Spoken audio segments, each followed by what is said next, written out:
Bonjour à tous, je vous présente aujourd'hui une amélioration dans EZ Cloud Office Security, ECOS, qui apporte une couche supplémentaire de protection avec EDTD, EZ Dynamic Threat Defense. On apporte donc une valeur ajoutée à tous les utilisateurs de Microsoft 365 avec un produit capable de détecter et d'éliminer des attaques ciblées sophistiquées et tout type de menaces jamais vues auparavant. Le fait qu'on intègre ce produit dans ECOS apporte ainsi nos technologies de sandboxing cloud et une analyse comportementale approfondie. On va regarder ensemble sur cette vidéo comment activer EDTD dans ECOS ensemble maintenant. C'est parti.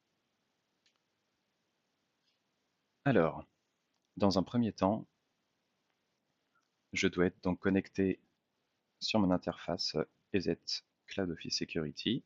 Et je vous rappelle que pour y accéder, il y a le portail EBA, un petit raccourci ici, qui vous emmène sur l'interface ECOS.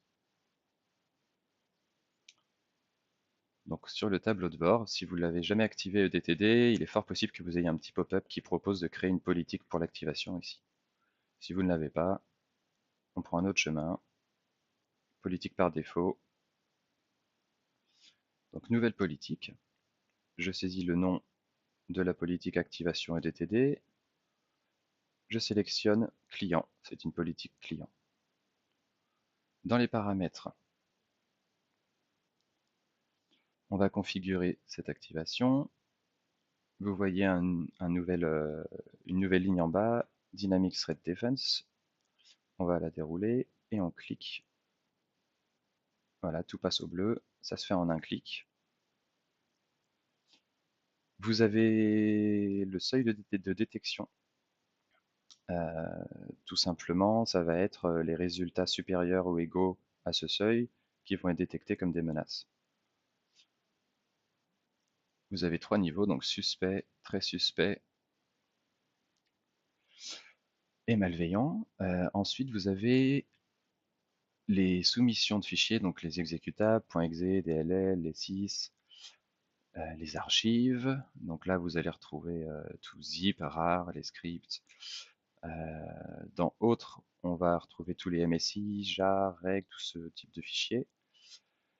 Et donc, vous pouvez sélectionner le laps de temps pour lequel vous voulez supprimer les échantillons. Donc, jamais, vous pouvez les supprimer après 30 jours ou directement après l'analyse. Document, donc moi, admettons, je vais l'activer. Ça concerne tous les fichiers PDF, les fichiers Microsoft Office.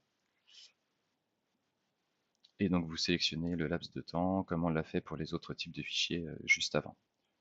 Enregistrez vos modifications et la politique est créée. Donc pour le moment, elle est non affectée. Donc moi je l'ai affectée à aucune cible, donc si vous souhaitez le faire, vous cliquez sur les trois petits points ici, affecter la politique, et sélectionnez les cibles pour lesquelles vous souhaitez l'attribuer. Donc sur le tableau de bord, vous voyez un petit onglet qui a été rajouté, si vous connaissez la plateforme, Dynamic Threat Defense.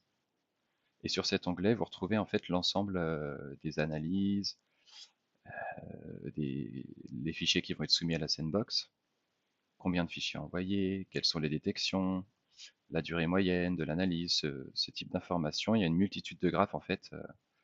Là tout de suite, j'ai aucune donnée parce que je viens de créer la politique, mais c'est ici que vous retrouvez l'ensemble des analyses et des résultats. Merci de votre écoute et bonne journée. On se retrouve très bientôt.